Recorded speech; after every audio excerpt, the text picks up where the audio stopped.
Hello guys, welcome back. Pete Dahlgren here, and we're building the Mears Models F86.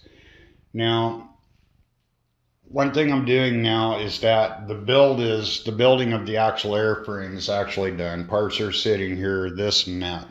And I got some parts up there that are curing on the third coat and all over the place. So I got parts everywhere. Now, while I'm doing that, I'm getting ready to go up there and revamp this tub a little bit.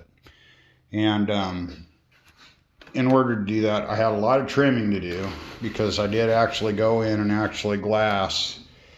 I actually glassed all this in here, and I put 2 plies of glass and I laminated that. And I used the Z-epoxy.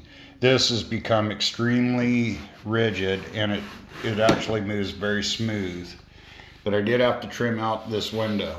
Now this is a dummy window that I'm using, and when I get it to where it fits exactly perfect and I get it all trimmed up and everything, I will transfer it over here to the new ones, which I have 2 of them. Now I have 2 of them here, and they're covered, and I did it for obvious reasons.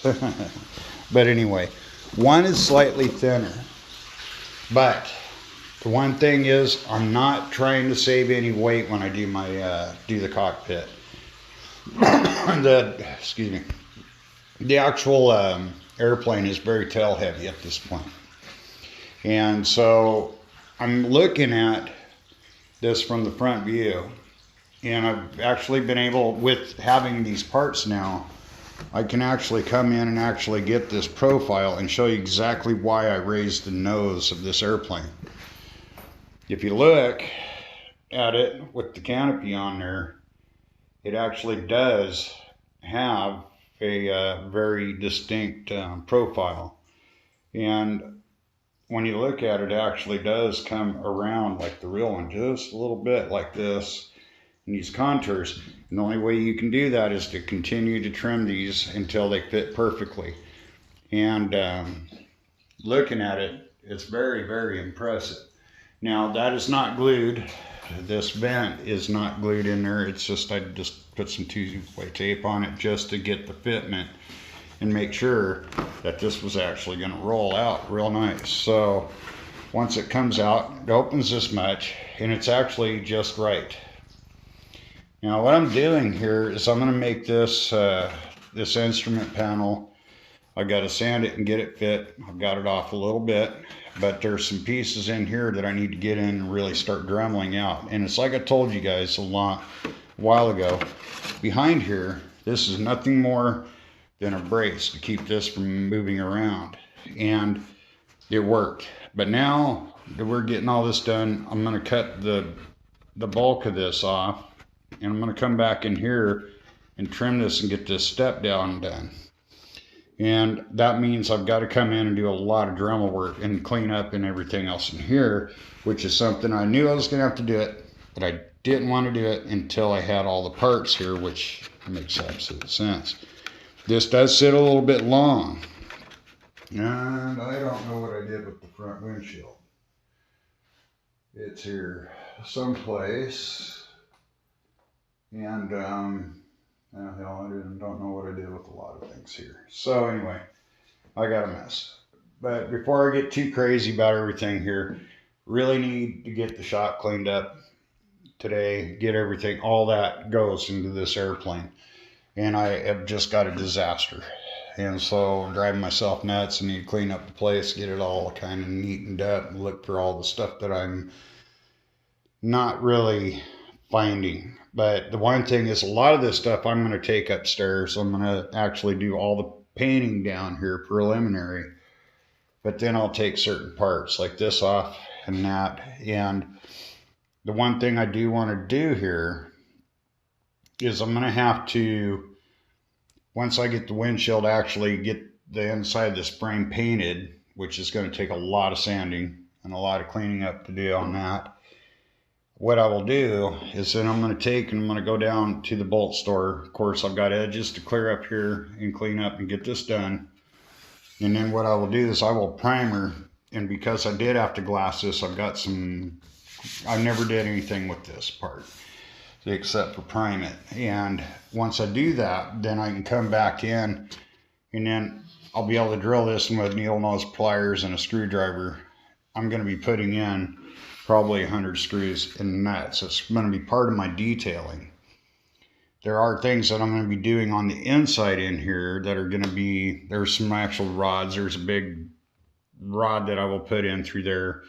And then there's the rollers and all this other stuff that goes inside here. And there's just a lot of details. And I am actually going to go and look at another F86 to get all this stuff kind of figured out so that I know exactly what it is. And I do have pictures, and I've got pictures of everything that goes into this.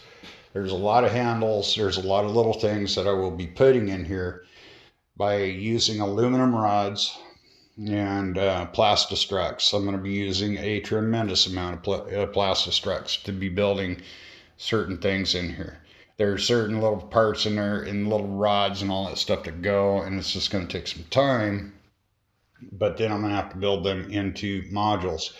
So the bottom of this will actually be covered in black ABS, and I will just take and put it in and put all of this on top of it, and then slide it all in as one piece after it's all done, and it'll look amazing. So the seat is gonna get primered. I'm gonna do some primer, and then I'm gonna sand it down and get part of this. And there's just little things I'm going to do just to make it look just a little bit nicer.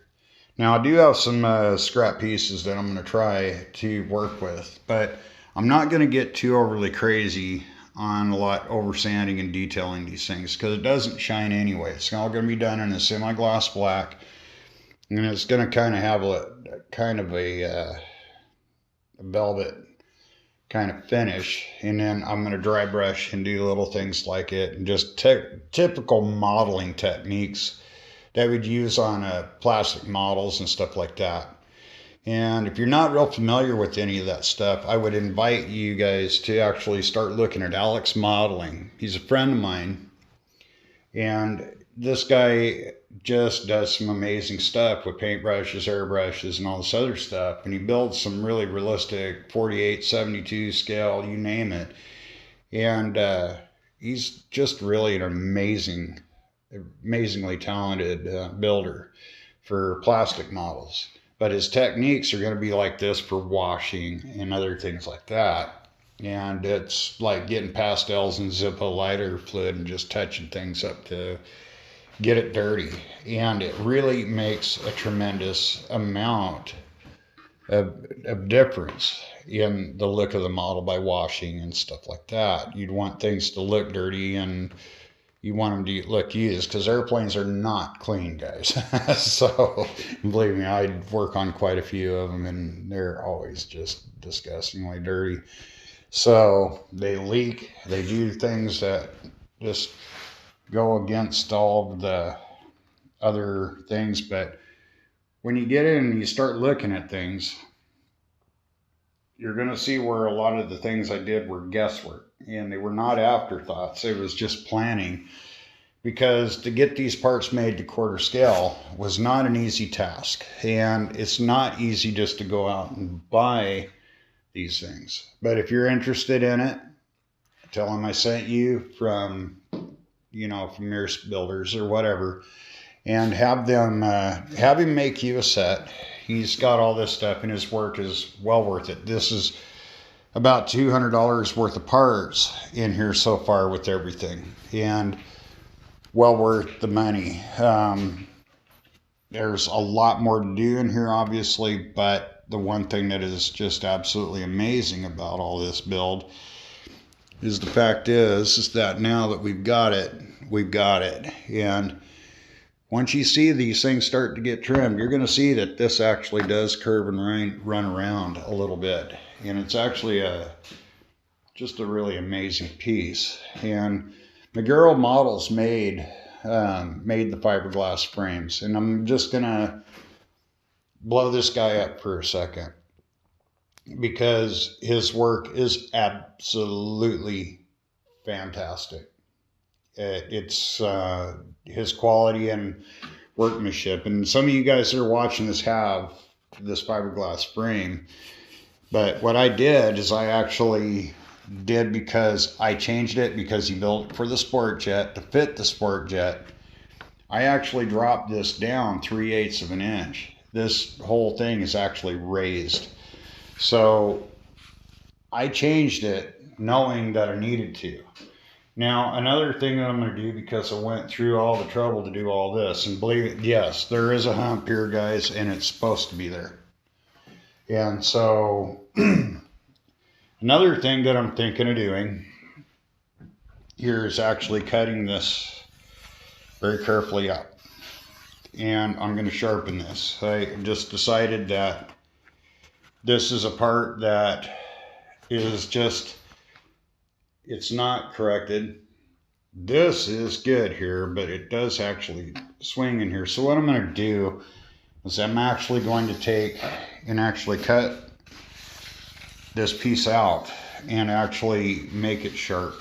It's actually very sharp in the deal. So what I'm going to do is cut and laminate some 1/4 inch. I'm going to sand it in there, and I'm actually going to start doing that, and then I can glass it, and then we're going to have to redo some panel lines here, and I'm fine with that. And so this little spot here should actually be, it actually should be kind of a V in there. It's not a big deal to do, but I am going to fix this, and at this point it really does not matter. And it's something I just decided at the last minute it really needs to do, because when this goes on here, my friends, this thing kind of,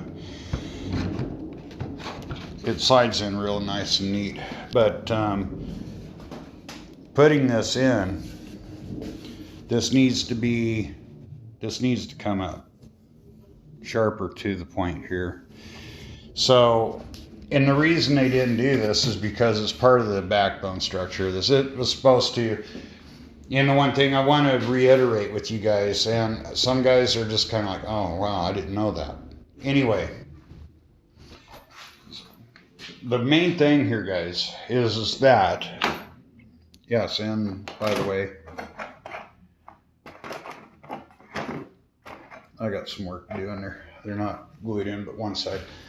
But anyway, the one thing is that we're going, one thing I want to re-explain about the Mears models is that they are actually designed as a sport jet. They're not a scale jet, completely. They build extremely well. But the one thing that I want to bring up and make sure that a lot of people understand is that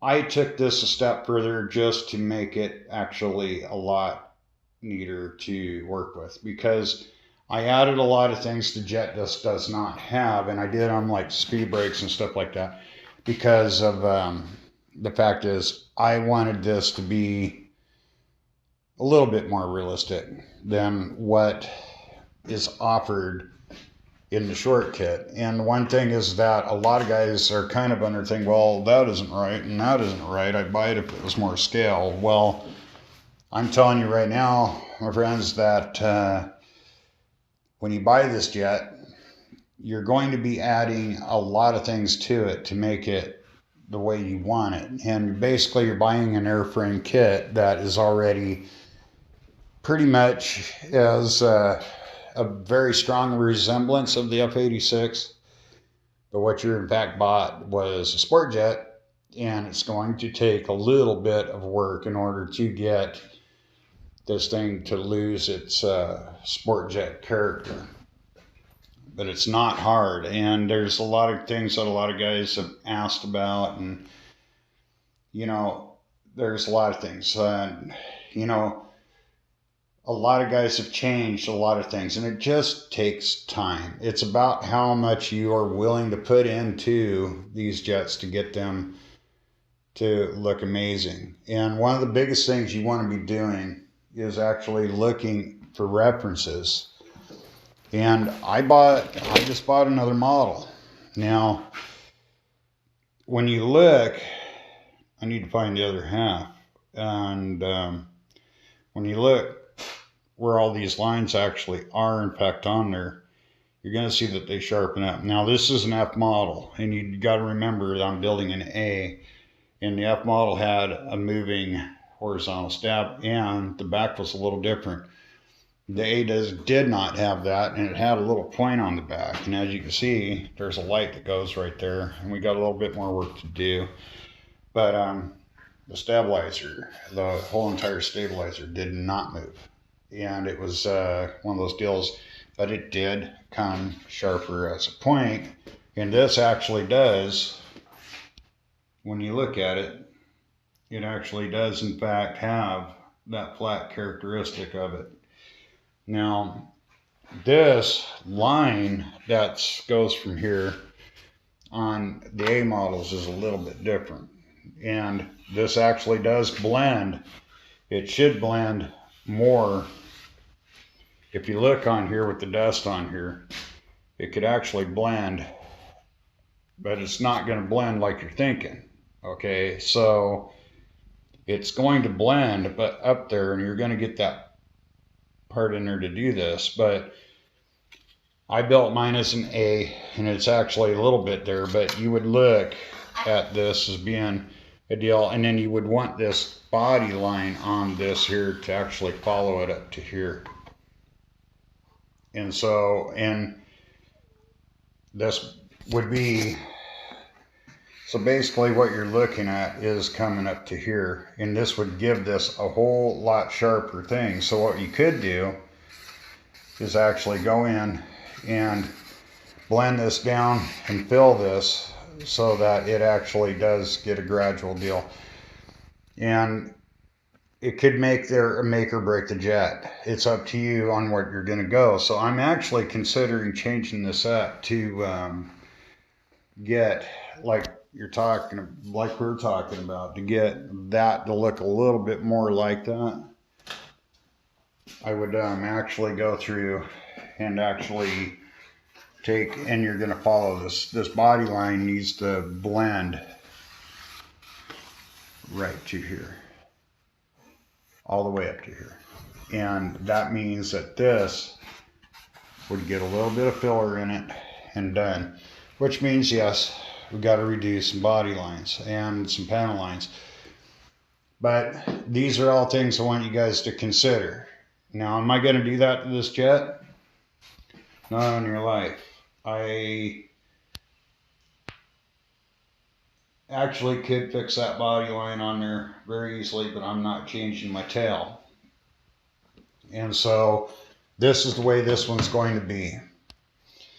But this part, I do want to sharpen it up a bit. And what I'm basically will do here at this point is actually just cut it, because this is a solid piece up in here, and I'll actually just cut this out and actually make this to where it is a V, more of a V shape. And I'm still thinking about it. So the more I'm thinking about it, I'm thinking, good God, do I really want to change the back end of the tail of this airplane? So the one thing is, now that I'm talking about details, and I do want to go to competition with this jet, I want it to be as much of a representation of everything that there actually in fact is. Now, I'm thinking in the long run that, yeah, it could be cool to do that. But you know what? We have done so many extra things to the jet at this point that, you know what? If I put all the parts in it right now and activate it, I can go fly this jet right now. All I got to do is hinging and a little thing. I've got some repairs to do. I've got little things to do in here. But you know what? The reality of all of this is that it's not that big of a deal. And so maybe I will do that. Maybe I won't. I mean, if I build another one, and I probably will, I will probably change that. But really the reality of it is, guys, the jet is absolutely freaking amazing when it's together and you're looking at it, especially when you see the gear in it and it's sitting on the ground and all that stuff like that. It's a pure monster. And with all the little other details and things that are going on in here, I don't see any big major reason to go out there and change too much of this jet. So I'm just going to go ahead and get her finished up. We're going to start detailing, putting the panel lines, the rivets. It'll look great. I will enter it in the sport jet category because it is a sport jet. So the things are, I've got so many things done on this. It's just incredible. So we're going to just continue and keep moving forward. And that's all we can do and get it. And also, some guys asked me about this intake. And if you look at the intake on mine, it's not straight. And the reason it's not, I just want to bring this up to you guys' attention. I'm going to take the lid off here so you can see this. The one thing that I want to reiterate, and I've talked a little bit about this and such, but this is all been sheeted in there like so.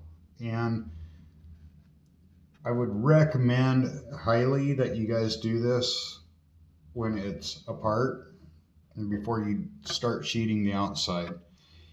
And the one thing is I'm going to tell you is that whole entire deal is actually structural for your landing gear.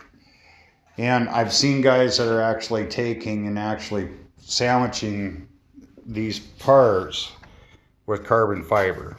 These parts right in here like this, where it's doubled. I'm finding that to be a very, very, very important thing. Now, when you look at the intake on mine, it is sheeted, and it was not the prettiest thing in the world. I did actually go through and do it. And this is a viewer's question about that. And yes, the gear does stick up a little bit, and that's fine. I don't care about that. I'm going to make a plug for this anyways. A custom plug with a removed before flight thing on it, the whole 9 yards, a couple of handles on it. But anyway, this all needs to be sanded out. And I have not done it all. Now, as far as the gear doors go, this stuff needs to be glued. It's not glued in yet, but they do work. And those are the steering cables hanging down. And of course, you guys know about this. And it does work very well. It's actually a very, very nice part. And these were built by Carton Alexander in Bulgaria. So they take a while to get. And the one thing I'll tell you guys is that guy just rock and rolls when it comes to these parts. Now I'm using a 90 millimeter on this, and he is making me one for a little bigger, taller tire. But I'm not going to worry too much about that. And one thing that I am going to do is right in here, there's a flat spot. And I'm going to drill that and tap it, and I'm going to put a piece in there so I can put scissors on this and make that look a little bit nicer. And it's not that it needs it, but it does work. And then I got to take all this apart to Loctite everything. I just have not done that yet, and I love the gear. I mean, this is just a part of the build that was a major turning point in it, and it just made it. So a lot of guys have asked about where that gear came from, and Carton Alexander makes it. It's just a really cool guy to deal with. And so we got a few little things to do here and a couple other things to build. No big major thing. So anyway, I just wanted to bring up a little update on what I'm doing now, because now that I've finally got everything pretty much glassed, I only got a couple little things to do in their tanks. And I'm waiting on wood to finish this one because, you know, the other hobby shop that did carry wood went out of business, and I won't patronize the other. So I'm just a little bit to the point where I do not like them. So I don't do it. Hobbytown's not a good hobby shop. I don't care what anybody says. So anyhow, and if you guys are wondering about this again, this is done by iFly Utilities, and it does work extremely well. And it looks cool. So anyway, I'm gonna start doing body work on the wings, start getting things in primer, and start doing a lot of sanding. And I'm not gonna bore you guys with that. I'm just gonna show you after it's done on the sanding. Everybody knows how to sand stuff. So I'm gonna start getting these things ready to rock and roll, and once they're done, we're on the homeward stretch. Now it's actually building the systems, get everything installed, get everything wired, get everything working, start getting things ready.